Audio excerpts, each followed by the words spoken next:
Mr. Speaker, I am delighted to yield next to the gentleman who holds the distinction of being the highest-ranking military officer ever elected to the United States Congress, my classmate, president of our freshman class. I still call him the General, Mr. General Jack Bergman. Thank you to my esteemed colleague from Louisiana, who I rely on. If you're going to be worth anything as a military commander, you rely on the folks who work for you. And I can tell you, I spent a lot of time with lawyers, and Mike, you are the best when it comes to constitutional law. So I'm proud to be here with you today to talk about kind of a certain level of, you could say, lawlessness. You know, President Biden's favorite policy, public policy shop, also known as the CDC, announced that it would lift Title 42, which has been used nearly 2 million times since March of 2020 to remove illegal immigrants. When Title 42 is lifted this May, even more illegal immigrants will be incentivized to cross our southern border. This will spark an unprecedented surge, considering that we've already experienced record-high illegal border crossings under President Biden in his first year plus. As border violations rise, so does the number of violent criminals allowed into our communities. I regret these circumstances forced upon our nation by President Biden's careless policies. Because of this, we must be prepared for more illegal immigrant crime.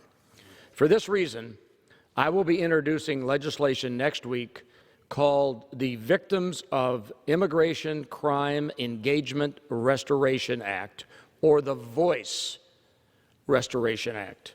VOICE was an office set up by President Trump to connect victims of illegal immigrant crimes, connect them to their legal representatives, to any witnesses, with supportive resources like a hotline to answer questions, local contacts, social services referrals, and information about the custody status of detained illegal immigrants. In 2021, President Biden dismantled VOICE. I repeat, dismantled VOICE. Think for a second what that says about him and his policies, and what he thinks about innocent American citizens.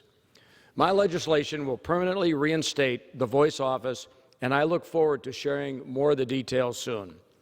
We have an out-of-control crisis on our southern border, predictable and avoidable, but it is so massive that it is impacting cities and towns all across our country. The Democrat leadership in Congress and in the White House have done nothing about this. This must change soon. And I know it's going to change here in probably about another 8 months, because we're going to have some new leadership. And my promise to you, as a Marine who doesn't know the word quit, is that in the meantime, every day between now and then, I won't stop fighting, along with others, to secure our borders. And with that, I yield back. Thank you for that fight and that very worthwhile legislation, General Bergman. We look forward to seeing that. And you're right, the surge in crime is directly related to the border in so many ways, because we know dangerous people have come across that border.